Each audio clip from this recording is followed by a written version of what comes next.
Suara Hati, renungan hari ini, Senin, 12 Mei 2025. Topik, Kasih Tuhan dalam diri kita. Dan jangan lupa saudaraku, untuk membagikan renungan ini kepada orang lain, agar mereka juga mendapatkan kekuatan rohani di dalam Tuhan. Kiranya saudara diberkati oleh Tuhan kita.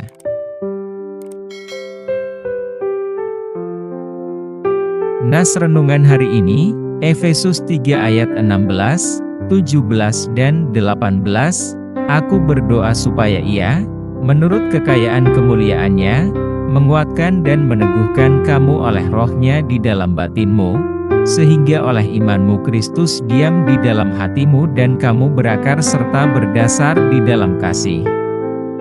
Aku berdoa, supaya kamu bersama-sama dengan segala orang kudus dapat memahami, betapa lebarnya dan panjangnya dan tingginya dan dalamnya kasih Kristus. Kalaulah kita pernah termenung sejenak, mengenai diri kita sendiri. Pernahkah kita bertanya kepada diri kita sendiri, tentang bagaimana kehidupan kita ke depannya? Apakah kita layak berkata, kurang baik? Atau berkata aku pasti menjadi orang terpandang? Atau mungkin kita berpikir, bagaimana Tuhan akan mengubah dan menjadikan hidupku berdampak kepada orang lain? Kalau kita melihat masa lalu, adakah yang mampu berkata, bahwa kehidupanku tidak akan pernah berubah, setelah melihat masa kehidupan sebelumnya? Namun, tak peduli betapapun buruknya masa lalu kita dan apapun kelemahan kita, kabar baiknya ialah Kristus telah mencurahkan kasih-Nya bagi kita. Karena kasih-Nya, Yesus memikirkan kita lebih dari segalanya dan memberi hidup-Nya agar kita mempunyai kehidupan dan dipenuhi dalam segala kelimpahan. Setiap orang yang telah beriman kepada Kristus, telah diselamatkan oleh karena kasih anugerah Kristus. Kasih Kristus itu, tidak tergantung pada situasi atau keberadaan kita. Kita bisa melihat tokoh-tokoh dalam Alkitab yang dipakai Tuhan. Seperti perlakuan Tamar menantu Yehuda, Tamar adalah yang tadinya berasal dari bangsa yang tidak mengenal Tuhan. Atas perlakuan Tamar yang menipu ayah mertuanya, akhirnya ia mengandung dari ayah mertuanya, melahirkan anak bernama Peres dan Zerah. Kelahiran anak-anak Yehuda dari Tamar ini masuk dalam daftar silsilah kelahiran Yesus Kristus, Kejadian 38 dan Matius 1. Daud juga pernah berzina dengan istri Uria, yaitu Betsheba. Bahkan merencanakan pembunuhan terhadap Uria suami Betsheba. Tamar dan Daud menyesal dan bertobat kepada Tuhan atas kesalahannya.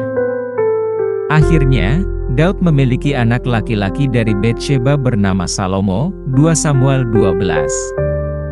Paulus juga adalah seorang pemimpin yang menganiaya orang-orang percaya kepada Tuhan, dan akhirnya dipakai Tuhan menjadi penginjil yang telah menjangkau banyak bangsa. Kisah Rasul 9. Saudaraku, seburuk apapun status kita, ketika kita telah diselamatkan oleh Tuhan Yesus, maka kasih karunia Tuhan tidak pernah mundur dari kehidupan kita, asalkan kehidupan kita bertobat secara penuh, dan Tuhan akan menyucikan kita dari dosa-dosa masa lalu. Tak peduli apapun keadaan kita, kini yang harus kita lakukan adalah hidup bagi Kristus dan terus berupaya supaya kita semakin mengenal kasih Kristus. Karena kebesaran hati Paulus, sehingga ia berdoa kepada orang-orang yang telah menerima Kristus dengan baik. Demikian pula dengan kita, agar memiliki kasih karunia dari Tuhan, maka dari itu milikilah kasih Kristus dalam kehidupan kita.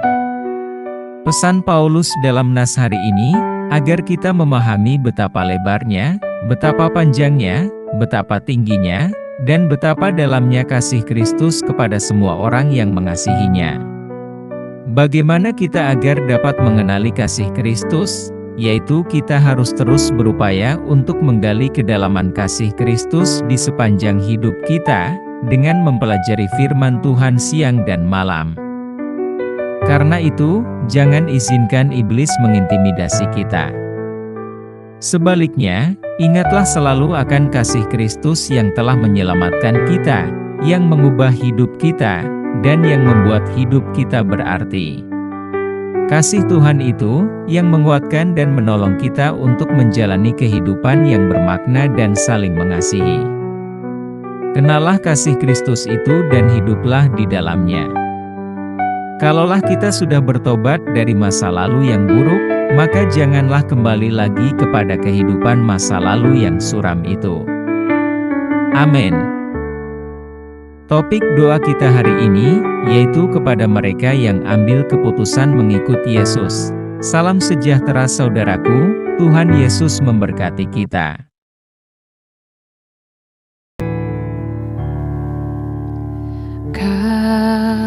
Kasih pasti lemah lembut, kasih pasti memaafkan, kasih pasti murah hati, kasih-Mu Tuhan. Kasih pasti lemah lembut, kasih pasti memaafkan,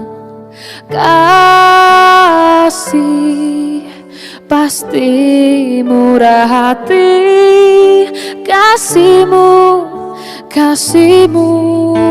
Tuhan.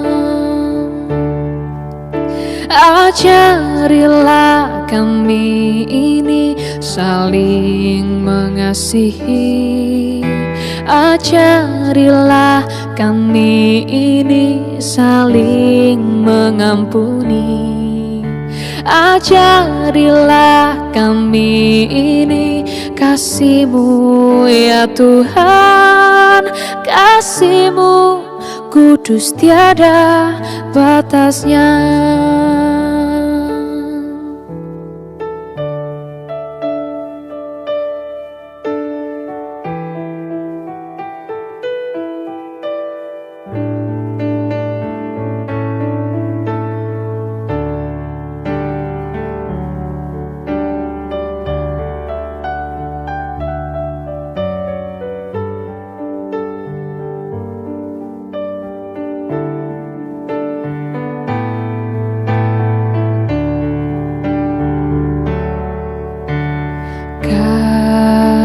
Kasih pasti lemah lembut, kasih pasti memaafkan, kasih pasti murah hati, kasih-Mu Tuhan. Ajarilah kami ini saling mengasihi, ajarilah kami ini saling mengampuni, ajarilah kami ini kasih-Mu ya Tuhan, kasih-Mu kudus tiada batasnya. Ajarilah kami ini saling mengasihi, ajarilah kami ini saling mengampuni, ajarilah kami ini kasih-Mu ya Tuhan, kasih-Mu kudus tiada batasnya, kasih-Mu kudus tiada batasnya, kasih-Mu kudus tiada batasnya.